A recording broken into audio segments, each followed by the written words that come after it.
নমস্কার বন্ধুরা, উর্মি মাস্তি অ্যান্ড রেসিপির চ্যানেলে আবারও আপনাদের অনেক অনেক স্বাগত জানাই। আজ আপনাদেরকে বানিয়ে দেখাবো খুবই সাধারণ তবে দুর্দান্ত স্বাদের এক নিরামিষ ভিন্ডি বা ঢেঁড়সের রেসিপি। তার জন্য আমি এখানে পরিমাণ মতো ভিন্ডি খুব ভালোভাবে ধুয়ে পরিষ্কার করে নিয়েছি। এরপর এগুলো কেটে নেব। আর এই যে দেখুন, ভেন্ডিগুলো আমি বেশ এই রকম সাইজ করে কেটে নিয়েছি। আপনারা চাইলে এর থেকে ছোট বা বড় করেও কেটে নিতে পারেন। আর সাথে দুটো আলুও আমি বেশ এই রকম ছোট ছোট সাইজ করে কেটে ধুয়ে পরিষ্কার করে নিয়েছি। আর এই যে তিল ভেন্ডি রান্না করার জন্য আমি এখানে 1.5 চামচ মতো পোস্ত দানা, 1 চামচ মতো সাদা তিল আর নিয়েছি দুটো শুকনো লঙ্কা। এগুলো একসাথে বেটে নেব।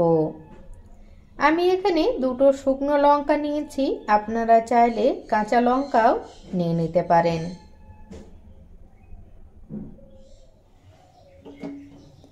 এরপর রান্নাটা করে নেব।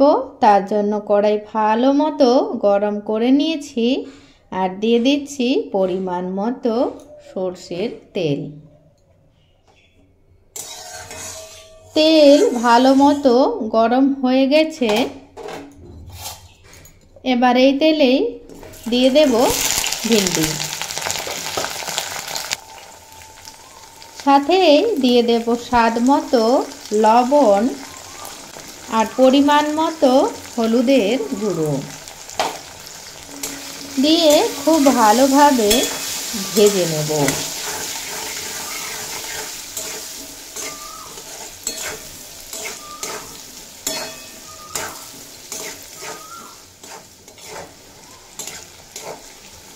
দেখুন, ভিন্ডি খুব ভালোভাবে ভেজে নিয়েছি।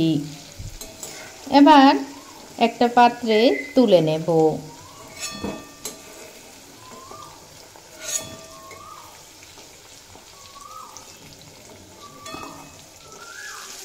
আর বাকি রান্নার জন্য ওই তেলে ফোড়নে দিয়ে দেব কালো জিরে।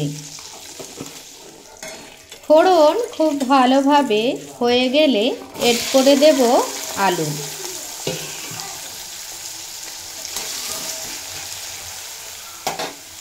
সাথেই দিয়ে দেব স্বাদ মতো লবণ,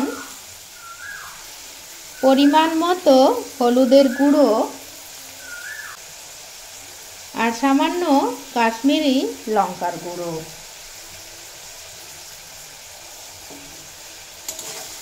দিয়ে 5-6 মিনিট মতো লো টু মিডিয়াম ফ্লেমে রেখে ভেজে নেব।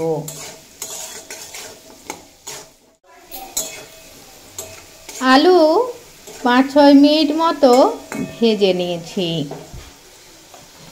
এবার এড করে দেব তিল পোস্ত বাটা।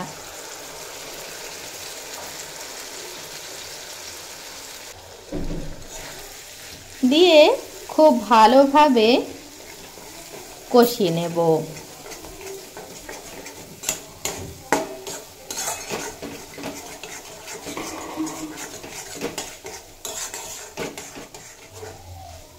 আলুর সাথে তিল পোস্ত খুব ভালোভাবে কষিয়ে নিয়েছি।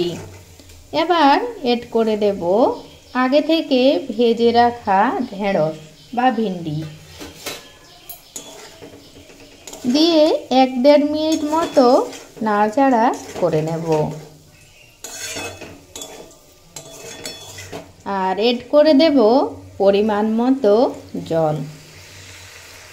জল খুব বেশি দেওয়ার প্রয়োজন নেই, যেহেতু রান্নাটা একদম মাখা মাখা হবে।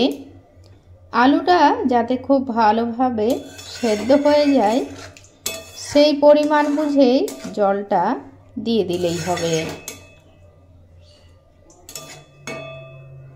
আর একটু জল লাগবে, এড করে দিলাম।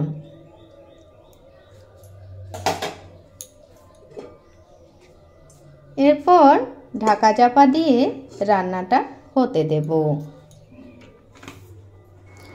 কিছুক্ষণ পর ঢাকা খুলে চেক করে নেব যে আলুগুলো সেদ্ধ হয়েছে কিনা। দেখুন আলু খুব ভালোভাবে সেদ্ধ হয়ে গেছে আর তরকারিটাও বেশ মাখা মাখা হয়েছে। তার মানে বুঝতে হবে যে রান্নাটা আমার কমপ্লিট হয়ে গেছে। এখানে আপনারা চাইলে তরকারিটা একদম শুকনো শুকনো করতে পারেন, তবে এই রকম বেশ মাখা মাখা রাখলে খেতে বেশি ভালো লাগে। আর এই তরকারি আপনারা ভাত রুটি দুটো দিয়েই খেতে পারবেন, খেতে ভীষণ ভালো হয়। তো রান্নাটা আমার হয়ে গেছে, এরপর নামিয়ে নেব। আর নামানোর আগে এড করে দেব একটুখানি কাঁচা সরষের তেল। যে কোনো পোস্ত রান্নাতে যদি একটু কাঁচা সরষের তেল দেওয়া হয় তাহলে টেস্ট অনেকটাই বেড়ে যায়। আর বিশেষ করে গরম ভাতে খেতে তো ভীষণই ভালো লাগে। তো আজ এই পর্যন্তই রাখলাম বন্ধুরা। আমার আজকের এই তিল ভেন্ডি রেসিপি আপনাদের কেমন লাগলো সেটা অবশ্যই কমেন্ট করে জানাবেন। আর ভালো লাগলে অবশ্যই একটা লাইক করে দেবেন। আজ এই পর্যন্ত রাখলাম, দেখা হচ্ছে নেক্সট দিন আরও অন্য কোনো এক রেসিপির সাথে। আপনারা সবাই খুব ভালো থাকবেন, সুস্থ থাকবেন।